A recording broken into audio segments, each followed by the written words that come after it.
Du haut du Mont-Royal, l'un des plus beaux points de vue de la ville. Ici, dans le Vieux-Port, Montréal, carte postale. Le visage de la métropole change au quotidien. Le journaliste Hugo Jonca du bureau d'enquête surveille attentivement sur une base régulière les transactions immobilières. C'était en juin 2016, en plein boom des condos dans Griffintown. Il y a une transaction un jour qui attire mon attention, c'est celle d'Ibrahim Hissène Bourma.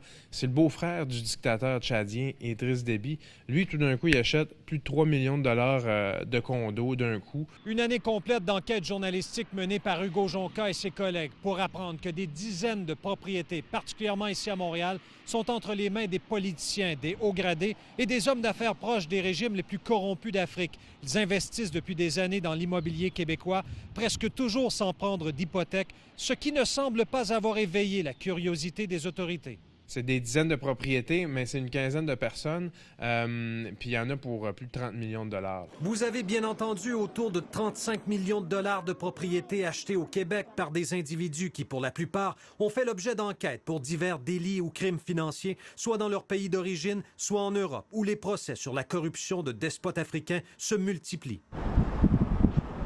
On vous amène à l'île des Sœurs, rue O'Reilly, un condominium d'1,6 million de dollars détenu par Rachida Kaba. Son mari, Tite Kaba, est soupçonné d'avoir produit un faux titre foncier au Congo-Brazzaville au bénéfice d'un proche du dictateur Denis Sassou Nguesso. Le couple Kaba a transigé pour près de 4,5 millions de dollars en propriété depuis 2008 à Montréal et dans les Laurentides, mettant la main notamment sur cette somptueuse demeure de plus d'1 million de dollars à Piémont.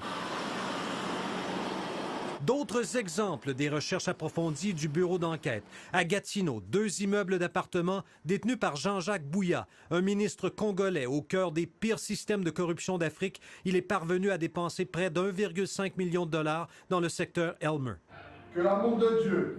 Wilfrid Nguesso, fils de dictateur. Il est propriétaire de cette maison d'1,4 million dans Ville-Mont-Royal. La France vient de l'arrêter pour blanchiment de détournement de fonds publics.